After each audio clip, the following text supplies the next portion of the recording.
ప్రేరేపిత అంశాలకు RTC JAC నేతలు ప్రలోభం కావద్దని మంత్రి పొన్నం ప్రభాకర్ సూచించారు.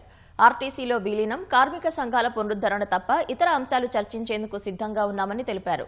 ఖైరతాబాద్లోని రవాణా శాఖ కార్యాలయంలో అరైవ్ అలైవ్ పోస్టర్ను మంత్రి ఆవిష్కరించారు. పోలీస్, రవాణా శాఖ సంయుక్తంగా అరైవ్ అలైవ్ రోడ్ సేఫ్టీ కార్యక్రమం చేపడుతున్నట్లు వివరించారు. రోడ్డు ప్రమాదాల నివారణ, ప్రజలను చైతన్యపరిచేందుకు కార్యక్రమాలు చేస్తున్నామని స్పష్టం చేశారు.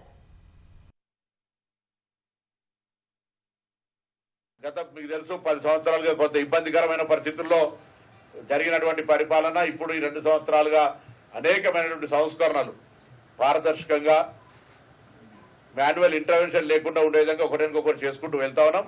తప్పకుండా రవాణా శాఖ ప్రజలకు ఎటువంటి ఇబ్బంది లేకుండా సాంకేతిక ద్వారానే అన్ని సమస్యలు పరిష్కరించుకొని మాన్యువల్ ఇంటర్వెన్షన్ లేకుండా చేసే ప్రయత్నం చేస్తాం. రాష్ట్రంలో ఉన్న ప్రతి విద్యార్థి వాళ్ళ తల్లిదండ్రుల దగ్గర ఒక హామీ పత్రం, రోడ్డు నిబంధనలు పాటిస్తామని తీసుకునేటువంటి కార్యాచరణ కూడా తీసుకునే విధంగా జరుగుతుంది. ఆర్టీసీ కార్మికుల సమ్మె నోటును విత్డ్రా చేసుకొని మేము మాట్లాడడానికి సిద్ధంగా ఉన్నాం. ఆర్టీసీ పరంగా ప్రభుత్వం అన్ని రకాల అంశాలను మేము వాళ్లకు సానుకూలంగా ఉన్నాం. 1-2 అంశాలు తప్ప అది ప్రభుత్వం అందరు కలిసి నిర్ణయం తీసుకోవాలి. అవి తప్ప ఏ సమస్య ఉన్నా వాళ్ళు మా కుటుంబ సభ్యులే, మేము ప్రభుత్వం వాళ్ళ శ్రేయభిలాషులు.